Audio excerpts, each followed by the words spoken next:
আসসালামু আলাইকুম। আপনার টিকটক ভিডিওতে যদি কোনো রকম সমস্যা থাকে বা কোনো রকম ভায়োলেশন থাকে, তা আপনি যদি সারা জীবন টিকটক ভিডিও আপলোড করতেও থাকেন, তবুও কিন্তু আপনার টিকটক ভিডিও কখনো ফর ইউতে যাবে না। তো অবশ্যই কিন্তু আপনার টিকটক ভিডিওগুলো আপনাকে অবশ্যই চেক করতে হবে যে আপনার টিকটক ভিডিওর ভিতরে কোনো রকম ভায়োলেশন আছে কিনা বা কোনো রকম গাইডলাইন আছে কিনা। তো আপনার টিকটক ভিডিও থেকে আপনার ভায়োলেশন আছে কিনা বা গাইডলাইন আছে কিনা, এটা আপনি কীভাবে চেক করবেন আজকে ভিডিওতে আমি সেটাই দেখাবো। তো ভিডিওটা কিন্তু অনেক গুরুত্বপূর্ণ হতে চলছে। অবশ্যই ভিডিও শেয়ার করে আপনার টাইমে রেখে দিবেন। পরবর্তী এই ভিডিও আপনার অনেক কাজে আসবে। তো আপনার টিকটক ভিডিওতে কোনো রকম ভায়োলেশন আছে কিনা এটা দেখার জন্য ফার্স্ট অফ অল চলে যাবেন আপনাদের ফোনের টিকটক অ্যাপসটার ভিতরে। টিকটক অ্যাপসটা আসার পরে এখানে দেখেন যে টিকটক স্টুডিও আছে, আপনার জাস্ট এখানে ক্লিক করবেন। আপনার যদি এই টিকটক স্টুডিও এখানে না থাকে, তাহলে আপনার জাস্ট এখান থেকে এই থ্রি লাইনে ক্লিক করবেন।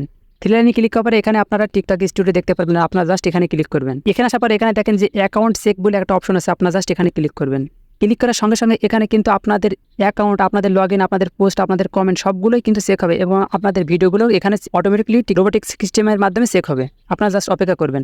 যদি এখানে আপনাদের কোনো টিকটক ভিডিওর মধ্যে